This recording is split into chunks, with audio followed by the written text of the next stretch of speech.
Bonjour et bienvenue dans cette Minute Calva sur la thématique de la gestion des risques, dans laquelle nous allons présenter le dispositif d'annonce d'un dommage associé aux soins, comme souvent grâce à l'outil qualité du QQO-QCP.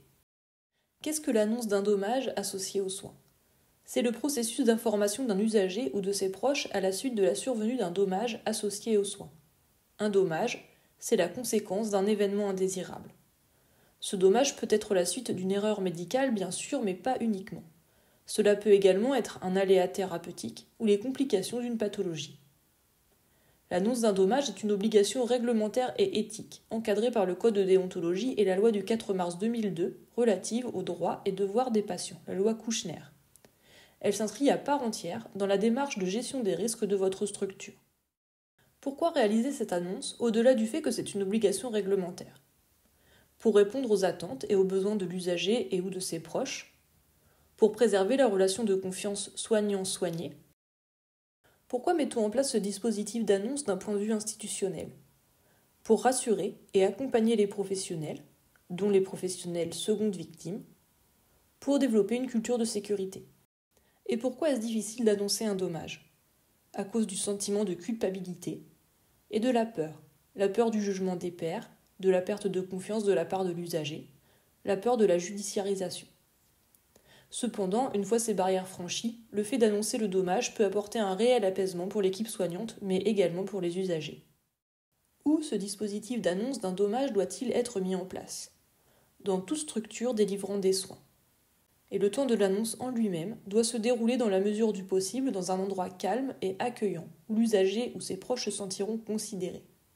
Une rencontre physique doit toujours être privilégiée. Qui annonce le dommage ?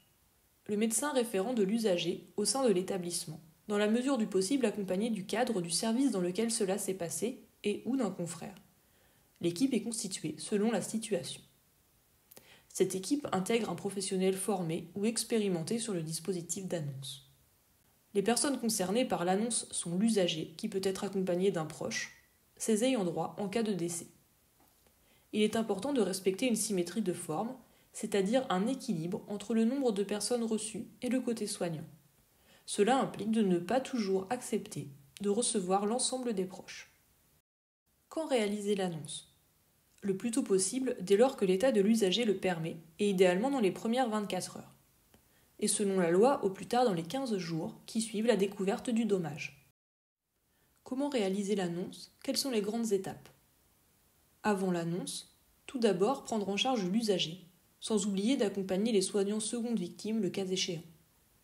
Se préparer en constituant l'équipe, en prenant contact avec le patient et ou ses proches pour convenir d'un rendez-vous si besoin.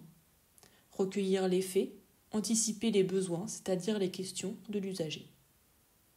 Pendant l'annonce, se présenter, exprimer ses regrets, exposer les faits et les conséquences éventuelles pour l'usager, autrement dit, reconnaître le dommage. Préciser les suites de la prise en charge, expliquer ce qui a été fait ou qui va être fait pour que cela ne se reproduise plus. Répondre aux questions, proposer des offres de soutien et en cas d'erreur avérée, présenter ses excuses. L'annonce ne s'arrête pas à ce temps d'échange. Il faut l'envisager comme un processus qui peut durer dans le temps. Il est possible que l'on n'ait pas pu apporter toutes les réponses immédiatement. Il faut donc désigner un référent qui sera joignable directement par l'usager et ou ses proches afin de répondre aux questions ultérieures. Pensez à débriefer en équipe, à partager les informations apportées pour harmoniser les discours. Tracez dans le dossier qu'une information a été faite. Et n'oubliez pas d'informer le médecin traitant le cas échéant. Pour vous accompagner dans cette démarche qui ne s'improvise pas, Calva vous propose une de ses formations les plus plébiscitées, dédiée à cette thématique de l'annonce d'un dommage. Et à très bientôt pour un prochain épisode.